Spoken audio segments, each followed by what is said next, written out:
There's a bunch of second-year studs that top the list of Michael Fabiano's breakout candidates for 2021. Let's find out who they are by talking with Mr. Fabiano, SI's senior fantasy football analyst. And Fabs, let's break it down. Quarterback, running back, wide receiver, starting with the passer. Who do you like as your breakout?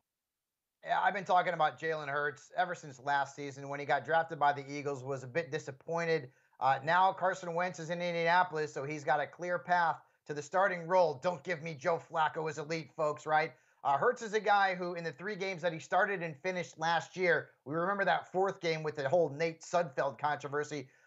Hurts averaged almost 80 rushing yards a game and over 25 fantasy points a game. I'm not saying that's going to be the norm in 2021. He needs to improve as a passer, right? His completion percentage was not very good. It was Tim Tebow-esque, all right? That's not a compliment. But I think if he improves significantly as a passer, and maybe not even significantly, even somewhat as a passer, what he can do as a runner makes him very valuable and a potential top 10 fantasy quarterback. I have him ranked as my QB9 right now because I love his skills as a runner. And he'll also have Devontae Smith in the mix to go along with Jalen Reagor, Dallas Goedert, and a boatload of options in the backfield. Yeah, the Eagles, they certainly have a lot of playmakers. It was just a disaster for that offense in the early part of the year with Carson Wentz under center. Things kind of picked up with your guy Hurts once he took over. Let's move over to running back, and I'm surprised that this guy is not getting more hype right now, and that's Cam Akers, the Los Angeles Rams running back. I've been doing some best ball drafts, and I'm seeing him, Bill, drafted at the end of the first round. Right? So Malcolm Brown's gone. He's in Miami. So Akers only has to compete with Darrell Henderson for touches in that backfield. And Henderson played pretty well last season. Remember, for the most part, he was a starter. But then the last 7 games of the 2020 season, including the postseason, Akers averaged almost 22 touches and over 16 fantasy points per game. And then what do the Rams do in the offseason? They bring in Matt Stafford. What does that do, Bill? That's going to make defenses honest, right? So Akers is in a great spot to succeed. He can catch the ball out of the backfield as well.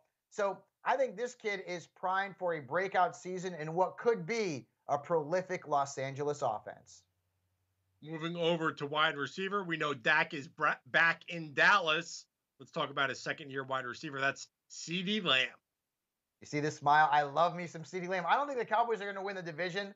Maybe they'll make the playoffs. I don't know. But I love CeeDee Lamb. All right. He finished 22nd in fantasy points among wide receivers as a rookie. That's pretty good for a rookie. But in the 5 games that Dak Prescott started, he averaged over 17 points per game. If you throw that over a 16-game schedule, and now we have 17 games, he's looking like Justin Jefferson. And Justin Jefferson's coming off one of the great rookie wide receiver campaigns of all time in the history of the NFL and fantasy football, right? And I get it. Amari Cooper is there. They've got Michael Gallup. Blake Jarwin's coming back. Ezekiel Elliott should be back to being Zeke. I understand.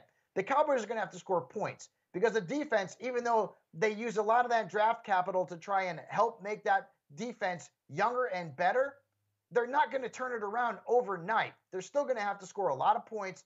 This is the perfect fantasy scenario for all your Cowboys, right? The offense is going to be great. They're going to have to score points because the defense is going to give it up. I think CeeDee Lamb could end up being better than Amari Cooper statistically in 2021. I cannot get enough shares of CeeDee Lamb, Bill Enright. And you know I'm a Cowboys fan. Even if I wasn't, I'd still be all in on CD. All right, so more a big prediction there. More better statistics than Amari Cooper. I like that. I like going bold, Fabs. Very bold there. I like that. Plenty more of your breakouts. Also, 2 rookies on your breakout list. You got to check out Michael Fabiano's article. That's up on Sports Illustrated. Head on over to si.com/fantasy to check it out.